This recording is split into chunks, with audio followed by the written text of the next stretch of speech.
సరూనార్ స్టేడియంలో ఏర్పాటు చేసినట్టు యువ సంగ్రామ సభ కూడా బీఆర్ఎస్ రాష్ట్ర యువ నాయకులు ప్రశాంత్ రెడ్డి గారు ఉన్నారు. చెప్పండి సార్, ఎలా ఉంటుంది ఈ సభ ద్వారా యువతకు ఎలాంటి సందేశం ఇవ్వదు, వాళ్ళకి ఎలాంటి భరోసా కల్పించే విధంగా?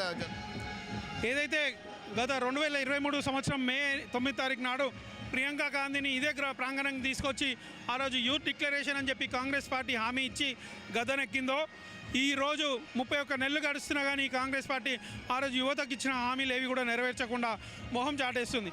అట్లాంటప్పుడు తప్పకుండా యువతను మేల్కొల్పాలి. అదేవిధంగా ఏదైతే వాళ్ళు కాంగ్రెస్ పార్టీ హామీలు ఇచ్చిందో ఆ హామీలని నెరవేర్చే విధంగా ఒత్తిడి తీసుకురావాలని చెప్పి మా BRS party working president KTR గారు ఈరోజు ఈ ప్రాంగణం నుంచి, ఈ వేదిక నుంచి యువతకు, విద్యార్థులకు, నిరుద్యోగులకు పెద్ద ఎత్తున ఒక సందేశం ఇవ్వడం జరుగుతుంది. వారందరూ కూడా రేపటి నుంచి కదం తొక్కి ఈ కాంగ్రెస్ పార్టీ ప్రభుత్వాన్ని గద్దె దించే వరకు లేదా వాళ్ళు ఇచ్చిన హామీలన్నీ నెరవేర్చే వరకు ముందుకెళ్లడం జరుగుతుందని చెప్పి ఈ సందర్భంగా తెలియజేస్తున్నాను. ఏదైతే తెలంగాణ సాధించుకుంటే ఉద్యోగాలు వస్తాయనుకుని చెప్పుకున్న గత ప్రభుత్వంలో కూడా ఆత్మహత్యలకే కారణమైంది తప్పించి దేనికి పనికిరాలేదని కూడా కాంగ్రెస్ నాయకులు ఆరోపిస్తారు. దీని గురించి ఆ రోజు విద్యార్థులు కానీ యువకులు కానీ అందరూ కూడా తెలంగాణ పోరాటంలో అమరవీరులు అయినట్టే దానికి కారణమే కాంగ్రెస్ పార్టీ.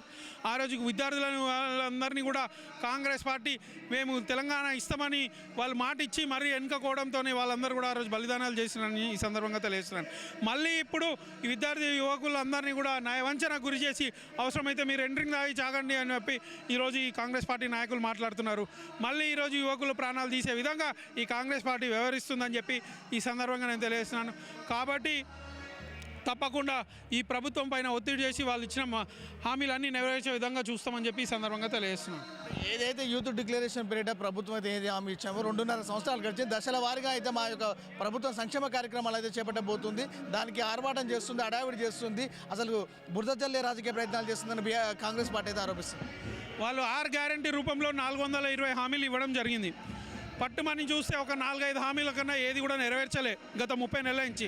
వాళ్ళకి మిగిలింది ఇంకా 2 నెలల సంవత్సరం టైము.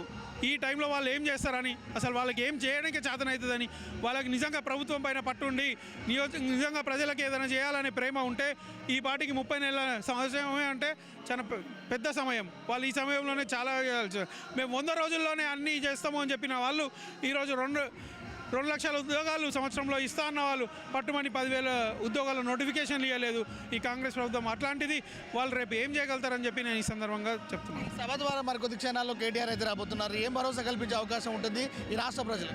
రేపు మళ్ళీ తిరిగి కేసీఆర్ గారు ముఖ్యమంత్రి అయినప్పుడు బీఆర్ఎస్ పార్టీ అధికారంలోకి వచ్చినాక ఏ విధంగా బీఆర్ఎస్ పార్టీ కార్యక్రమాలు చేపడుతుంది, ఏ విధంగా నిరుద్యోగ యువతకు, విద్యార్థులకు అందరికీ కూడా ఆ రోజు వాళ్ళు ఏ విధంగా వాళ్ళందరికీ కూడా ఉద్యోగాలు కల్పిస్తారు, ఉద్యోగ అవకాశాలు కల్పిస్తారో అవన్నీ కూడా ఈ సభ ద్వారా తెలపడం జరుగుతుందని చెప్పి తెలియదు. 15 ఏళ్ల పాటు నేనే ముఖ్యమంత్రి అయితే మాదే అధికారం ఉంటుందని చెప్తాను. మరి మీరేమో 2.5 సంవత్సరాలు కేసీఆర్ ప్రభుత్వం వస్తుందంటారు, ఏ విధంగా?